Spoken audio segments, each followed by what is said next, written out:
From the studios of Farm Journal Broadcast, this is AgDay.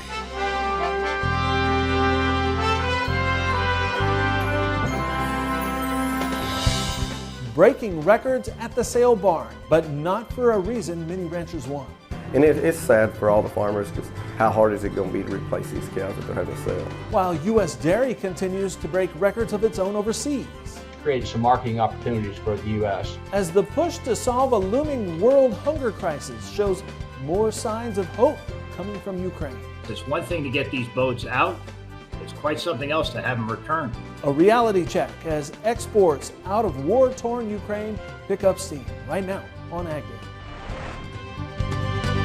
Good morning, I'm Clinton Griffiths. Happening right now, more ships carrying corn are on their way from Ukrainian ports. According to the Joint Coordination Center established by the UN, 3 ships were authorized to leave Black Sea ports. Now, 2 left from Chornomorsk and 1 from Odessa. They are carrying a total of more than 58,000 tons of corn through the maritime humanitarian corridor to Turkey for inspection. Meanwhile, inspectors in Turkey completed a check of an empty cargo ship before it heads to a Ukrainian port to be loaded with grain. Market watchers are watching that situation very closely. They tell us farmers in Ukraine really need these exports, but it's a slow process. It's one thing to get these boats out. It's quite something else to have them return. We will get excited about Ukrainian exports when these boats return for another trip out. I mean, insurance rates are 200 times what they were before the incursion. So like I said, all the boats that we're talking about that have left port were sitting there. I mean, for all intents and purposes, some of them could have concrete in them the way that, because that grain was loaded ahead of the incursion. Tongue in cheek, I meant. But for us, it's really going to be watching whether these boats come back. But the real problem is this: Ukrainian farmers are getting such low prices for their wheat and corn bids right now.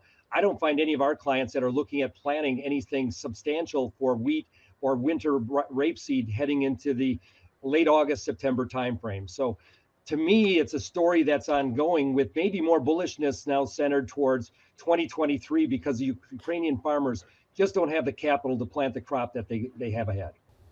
And there's word Russia may not reach its expected harvest of 130 million metric tons of grain. It's due to weather and a lack of spare parts for foreign equipment. That's according to the country's ag ministry.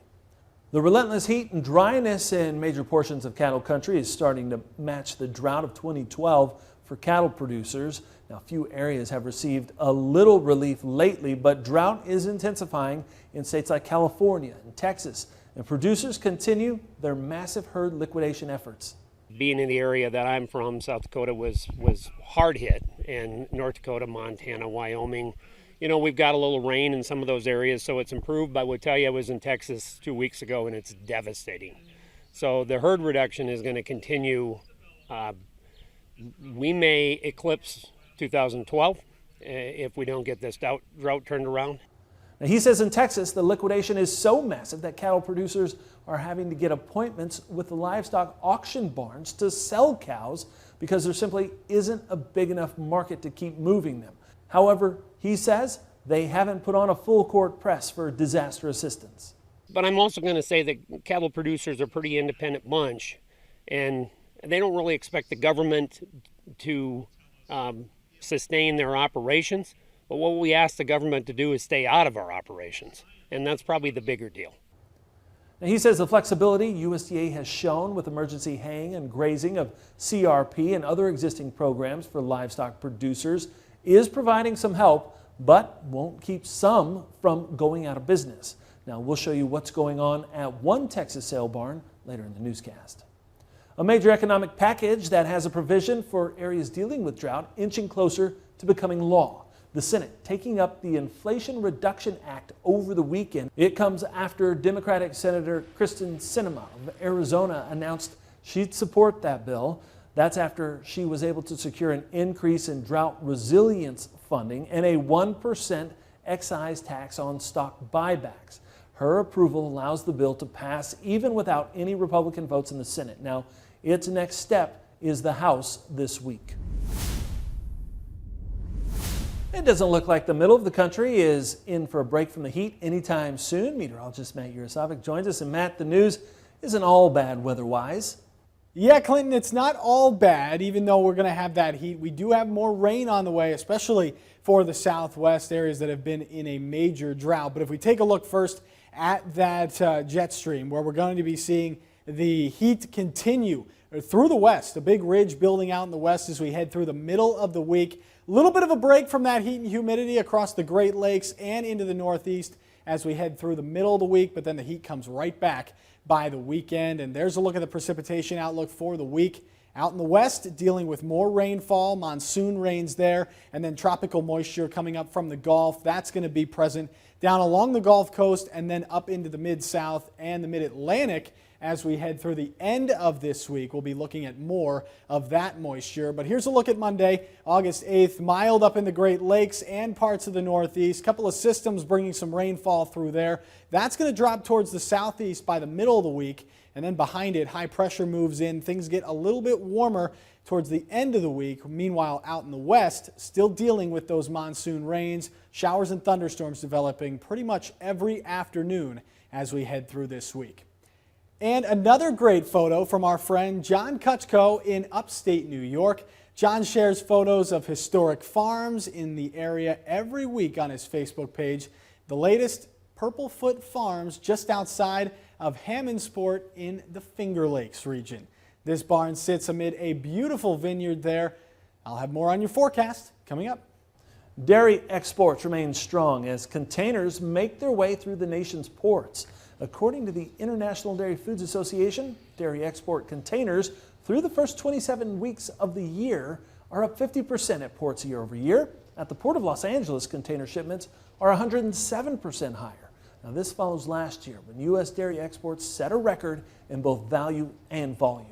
They're great numbers. Again, we think about the sluggish production around the rest of the world. It's created some marketing opportunities for the U.S. And Clinton, I said at Dairy Forum that the U.S. will become the world's dominant dairy product supplier. I firmly believe that. I think we have tremendous opportunities ahead of us. Now, earlier this year, IDFA entered into an alliance with the Port of Los Angeles and a shipping company to help address supply chain issues.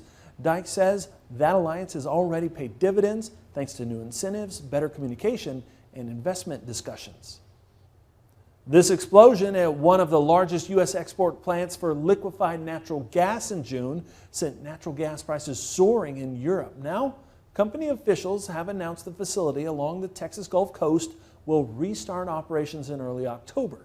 Freeport LNG said it expects to be able to deliver approximately 2 billion cubic feet of liquefied natural gas per day under its restart terms. It accounts for 20% of the nation's total LNG export capacity. Now, it's reported an overpressurized pipeline caused that explosion. Grain markets ending last week mixed. We take a look at what to expect in the week ahead coming up next. And later, the impact of drought at the sale barn. We head back to Texas where ranchers are still facing tough decisions. AgDay is brought to you by the End Zone by Farm Shop MFG, which allows you to rehydrate your soybeans from 10 to 13%. On a 20,000 bushel bin, that's an extra semi-load added to your bottom line. Order your End Zone fan control by August 31st and receive $200 off.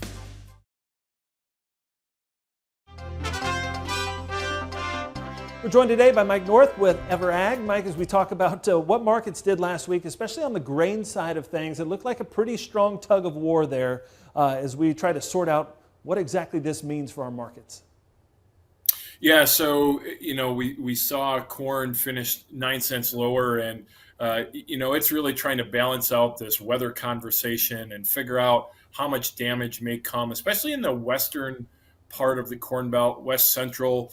You could maybe say to some extent, end of day, it's down 9 cents from the week prior. So not a big week one way or another, but the Friday finish was a little soft. So we'll see how that transcends into the Monday trade. Weather is going to be the primary watch point there as we start the week. But the soybeans are in a very different spot. If we go back to last week's trade, we recall the big move higher as as we saw a Inflation Reduction Act get brought forward, which will be a part of the budget coming through the Senate, really encapsulating the dollars needed to put money into the biofuel space and undergird some of those September 2021 announcements that we were going to go after sustainable aviation fuels, to put more renewable diesel into our commercial fleet. All of those discussions, which kind of fell on their face through the winter, are getting new life breathed into them through that act. So pretty price supportive, especially in soybean oil, which we saw jump dramatically last week and push its way back up towards 70 cents. Buoyed that through the course of the week, and then saw a nice little pop into Friday against a weaker soybean meal trade. So all the way around, when you take a look at the soybean market, that November contract finishes the week very closely to where we started the week on Monday, but still well off of those Friday highs to the tune of about 65 cents. But at the same time, we are watching as Nancy Pelosi's visit to Taiwan was met with a lot of Chinese angst, and that may very well set up for some friction between us in regard to that trade. And there's already been some concern over Chinese imports already of soybeans. So this just adds some fuel to those concerns and really creates that tug of war you spoke of before. Yeah, a lot of things happening right now. Of course, we're moving into August, pretty key month here to finish these crops out. So we'll keep an eye on it. Thank you as always, Mike. We'll be back with more Ag Day coming up in just a minute. To contact Mike, visit www.ever.ag or give him a call at 608-518-3106. AgDay is brought to you by MetLife Investment Management's Agricultural Finance Group. MetLife Investment Management is positioned to help you grow your business with a competitive farm, ranch, and agribusiness loan. To learn more, visit investments.metlife.com/agriculture.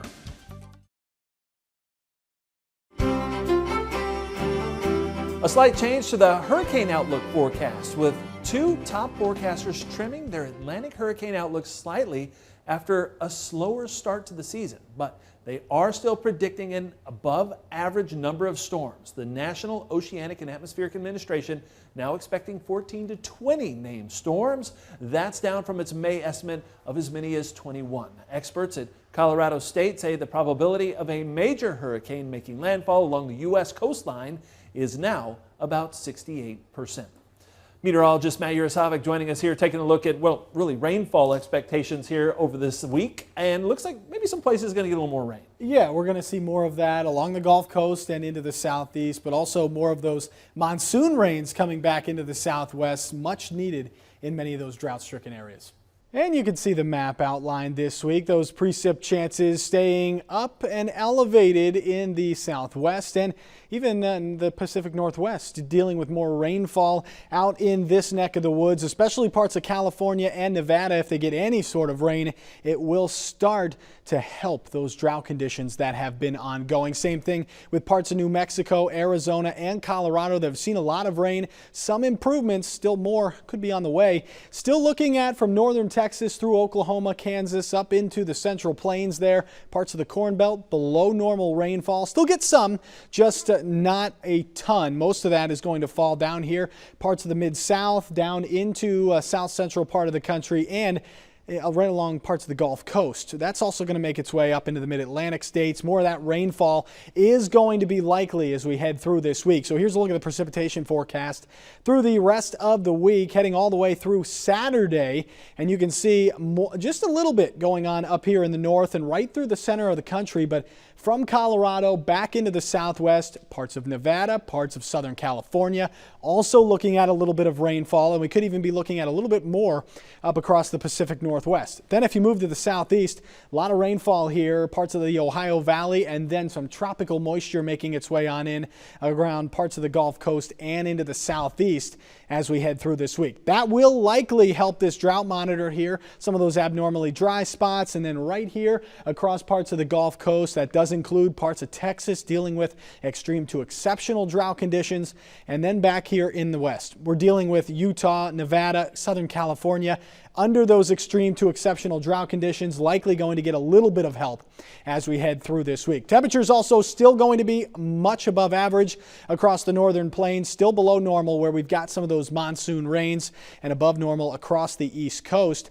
And the jet stream really shows that quite well. Still looking at this large ridge up through the middle of the country. Keeps things more active in the east where more precipitation will fall, but still allows it to be extremely warm across most of the country. And that's going to continue through next week as well. And precip going to follow suit, still allowing those monsoon rains to continue in the west. And we'll keep tracking them right here on Ag Day. That's a look around the country. Now let's take a look at the weather where you live.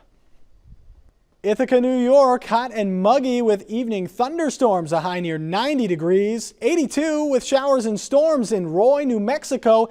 And heading to Ellensburg, Washington, sunny and hot, a high near 100 degrees.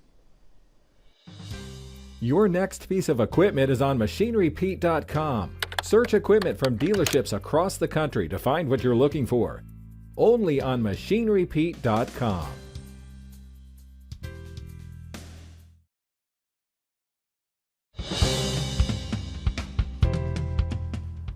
It's already been a big month in the used equipment market, both when it comes to the sales and the auction companies themselves. Machinery Pete is on the road with an update. Hey, Machinery Pete here, folks, reporting on the road. And I tell you what, last week, big week on the auction scene. Started off with a bang last Monday when the news broke of the new deal where BigIron.com and Sullivan Auctioneers combining forces. Going forward, you're taking the two largest online-only auction companies specializing in farm, land, and machinery joining as one. So that big news broke Monday. And for more on this deal, check out our latest Machinery Pete podcast. Just dropped a new episode where I interviewed Dan Sullivan and Mark Stock with Big Iron about the deal and share my thoughts on it. So check that out. Now the auction market pricing last week, very strong. Last Tuesday on a consignment auction in Seven Valleys, Pennsylvania by good folks at McGrew Equipment. This 1998 Case IH MX 120, 1,705 hours on it, sold for $70,000, new record price there. Of course, used tractors been red hot on the auction market. Not just tractors though, used combines been very strong. The next day, last Wednesday, on a farm auction in Eagle Grove, Iowa by my friends at Ryerson Realty and Auction, this super sharp 2005 John Deere 9560 STS combine, 2,053 engine hours on it, sold for $101,000. And folks, that's no heads, and that's the highest auction price in 6.5 years on a 9560. But then maybe the capper came last Wednesday, again, back to Sullivan Auctioneers. They had an online auction in Warren, Indiana, online farm auction, where this 2004 John Deere 8120, 2,749 hours on it, sold for $144,000. And again, folks, record high auction price, a shattering former record price of $138K from just over 10.5 years ago. All right, thanks, Pete. Now, auctions are hot in Texas, especially for cattle, due to the challenges of drought and dryness. We'll stop by the sale barn next. Registration is open for the 2022 Pro Farmer Crop Tour. Join our team as we gain insight on the 2022 growing season in person or online. Visit profarmercroptour.com/register to select the stop nearest you.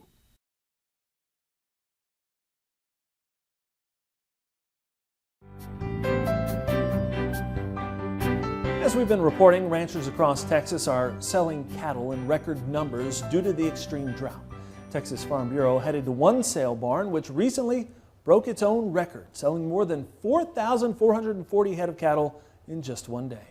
My name is Ronnie Harden. I live in Newcastle, Texas. I own Graham Livestock Commission, LLC. I've been working at this barn since 1991.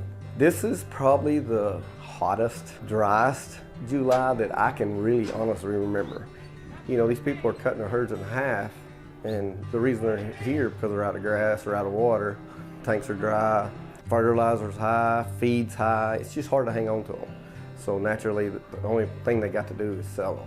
We're probably running 1,500 head more right now than we've been running in years past. We did break a record of 4,442 head. That's probably the most this barn's ever held. I know it is. So we started at 10, got through selling at 8:20 Tuesday morning, and we were through checking all cattle by 6 o'clock Tuesday evening. And it's sad for all the farmers, because how hard is it going to be to replace these cows that they're having to sell? It's just dry. Everybody needs to pray for rain. And we want to thank the Texas Farm Bureau for sharing that story with us. And that's all the time we have this morning. We're sure glad you tuned in. From all of us here at AgDay, I'm Clinton Griffiths. Have a great week out in farm country.